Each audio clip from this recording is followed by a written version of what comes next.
Shalom, shalom, Mishpachah. This is Yered Yao, reporting live from Babylon, approaching the west side of Chattanooga, about to go for a little walk and do a theory of everything. And this is, you can hear my lisp, my tongue is heavy, but this is an interesting theory of everything, because we have, been able to come back to Babylon here. Unfortunately, we are at this point right now here for another, few days or so. But so we are talking about, in this episode of the theory of everything, we are talking about Joshua. We talked about Moses last time, but Joshua is an interesting figure in Israelite history as well. He was, of course, Moses' right-hand man. And you can see already when you look at the picture of Messiah, the picture of salvation, you do have on the right hand of the Father, you have Yawsha, which is Joshua. We know that Joshua and the Messiah have the same name. So how do we know that Joshua and the Messiah have the same name? So there's a couple places in the text where the name of the Messiah was predicted. Well, actually just one place, right? Or a couple places where you have an instance of an angel presenting himself as a warrior angel, a saving angel, but does not give you his name, right? He doesn't give you his name. The angel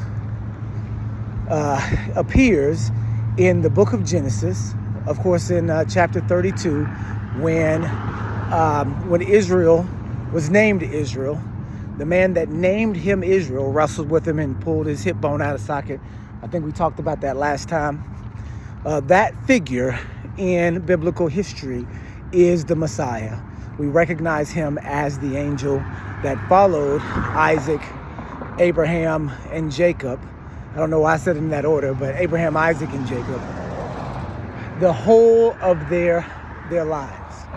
And we know that this is where the Messiah enters into Israelite history at its very beginning. Very interesting concept there of the Messiah starting Israelite history, right, with Israel himself, in naming Israel, Israel. So we have one reference there. We also have another reference of the Messiah coming before the time in the book of Judges, with Manoah being given the prophecy about his son, right? So we have several places in the Bible where the Messiah is mentioned, but his name specifically is mentioned in the book of Zechariah in chapter 6, verse 11 and 12, where Yawsha, son of Yahozadek, the high priest, is being crowned high priest, and he then names the name. It says, "This is Yawsha, whose name is the branch." We know that from Zechariah chapter 6. There's a lot of special things about Yawsha. For one, he sat at the right hand of Moses, exactly like Yawsha ben Elohim sits at the right hand of the Father. We also know there's a prophecy about him. I believe it's in Deuteronomy 20, Deuteronomy 24, about the, and that might not be it. You have to check my address.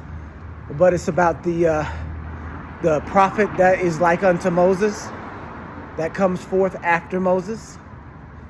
And then we also have the concept that we see in the first 6 books of the Bible. The first 5, you have Bereshit, you have Shemot, you have Uriqua, then you have Bereshit, Shemot, Uriqua, then you have Bamidbar, and then you have Dabarim. Oh my goodness. So I need to go do a refresher, right? So let's go back over them. You have Bereshit, Genesis. You have Shemot, Exodus. You have Uriqua, Leviticus. So Uriqua means and he called, or it's Urikara, right? And then you have Bamidbar, that means in the wilderness. That's Numbers, the book of Numbers. And then you have Dabarim, which is words, but we call it Deuteronomy, which means second law. But the Hebrew name is Dabarim. And then you have the book of Yawsha, right? So if you put all those together, you have in the beginning, the name, and this is actually names, but you look at it as basically the root words of the names of the first 5 books plus the 6th book. So you have in the beginning, the name that was called in the wilderness, the word Yawsha, right? And so you have in the first 6 books of the Bible, in the volume of the books, lo, I come in the volume of the books, as it was written of me. That's in the book of Psalms. You have literally in the volume of the books, a prophecy discussing the Messiah as Yawsha, Joshua, the prophet that was to come after Moses.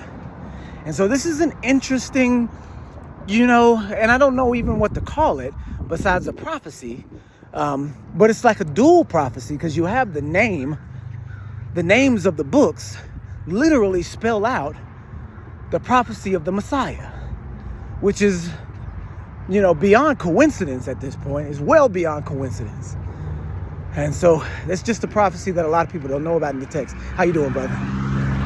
It's a prophecy that a lot of people don't know about in the text that exists, really, really clear. So when we get into Yawsha himself, Yawsha ben Nun, he, we know, led the children of Israel into the promised land. And so we see that as well as a prophetic, example of the way that Messiah works, leading, the children of Israel from the wilderness into the promised land, which is what exactly Yawsha ben Elohim was prophesied to do and did do, right? So Joshua himself is clearly a prophecy that has to deal with the Messiah and the Messiah's complete lineage, right? All the way up into the end. And Joshua, holding the namesake of the Messiah, also acts as a prophecy, acts as a real deal prophecy, right? And we understand that. We understand that, to our core understand that. Let's show y'all where we're at. We're in West Side Chattanooga right now. And so it's full-fledged, coming from the perspective of Babylon, right? That you're here in Babylon and that you're here, with the understanding that you're a slave here, right? That here you are, a slave in Babylon. Here you are, in concentration camps, right? That's where we are, in concentration camps, right? And so with that understanding, being able to recognize that you need salvation in a really real way, not in a spiritual way necessarily, because you still do need it in a spiritual way too, to save your soul, to keep your soul out of hell.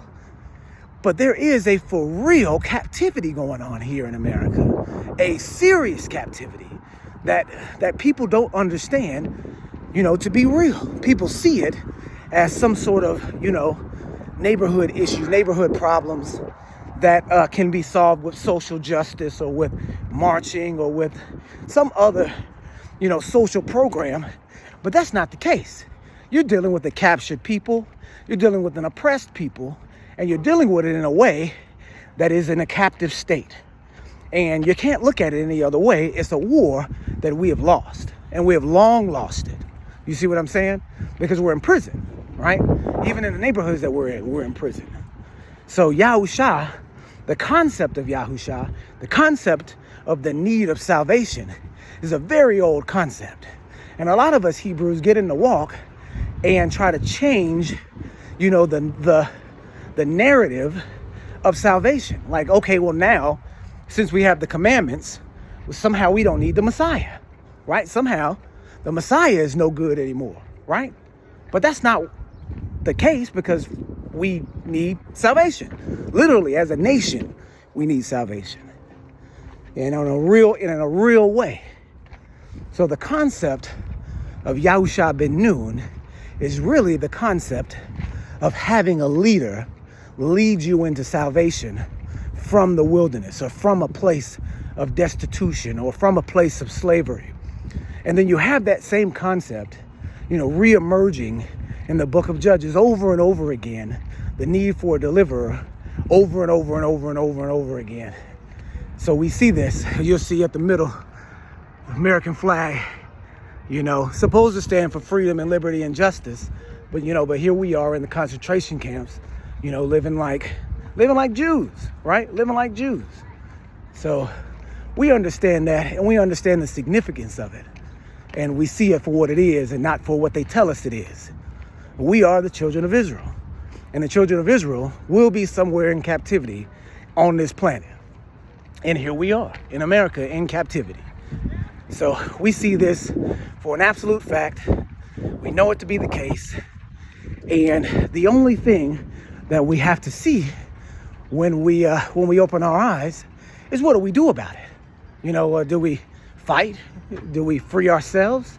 Do we just keep the commandments and sit in the pew, right? Do we share? What do we do? Well, we know Yawsha was charged with leading his people out of captivity. So if we don't have that Revelation chapter 18, verse 4 mentality, are we really, following Mashiach? Are we really following the example of Mashiach? Are we really being Mashiach ourselves? Because the Messiah said that ye are the branches, right? We'll bring up something that Sean Burgundy have been bringing out. The Messiah said, ye are the branches. So if we are the branches, how in the world do we make it happen to where that we can deliver ourselves and our people? Because that was the responsibility of the branch Mashiach. And so that's what our goal is. That's what our mission is, to not free ourselves, but to see what it would take, in keeping the commandments and following Messiah and following Yah Elohim. What do we do now to free ourselves from this captivity? Because you have to understand that this is a captivity. And I guess this theory of everything is a bit more personal. We have, ties to this community, ties to these places. And you don't want to see your people in trouble, right? You don't want to see them in trouble at all. And in places like this, our people are in trouble. So again, this is not a long theory of everything. And it's about Joshua. And there needs to be more said about Joshua. But just really quickly, another couple points about the way that the Messiah works in prophecy and in Revelation.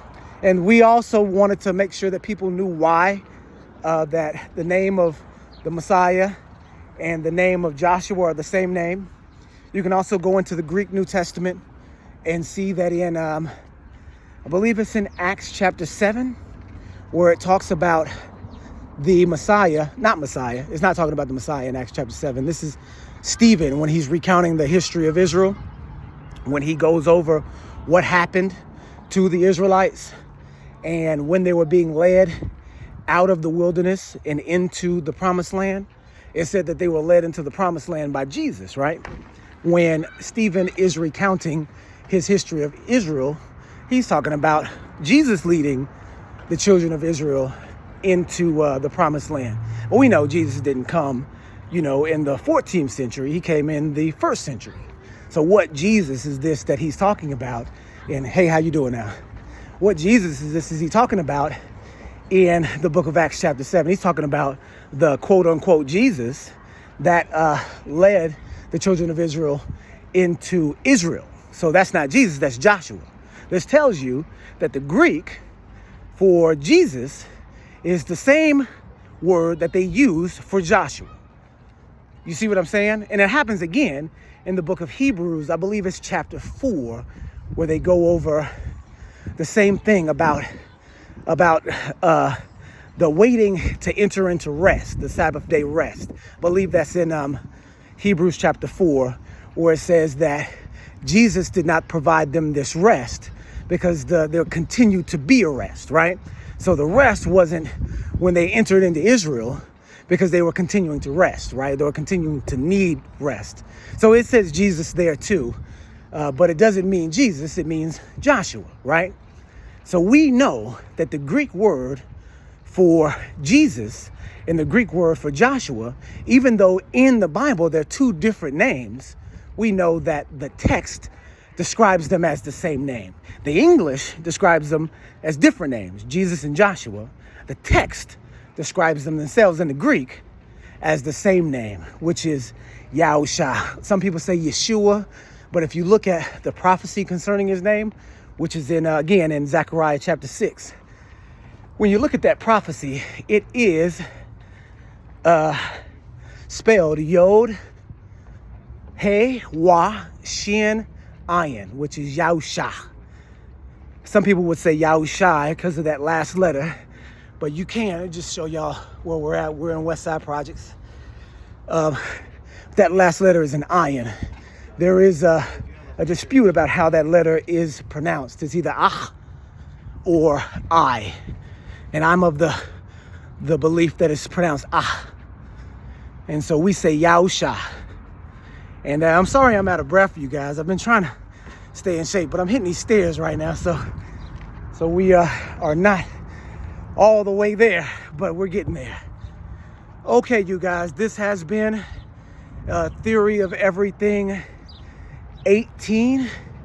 Again, this one is significant because we are back in captivity. And I have to tell you, even if you're just passing through, which we are, trust me, you're still in captivity. One way in, one way out. Shalom, shalom, y'all.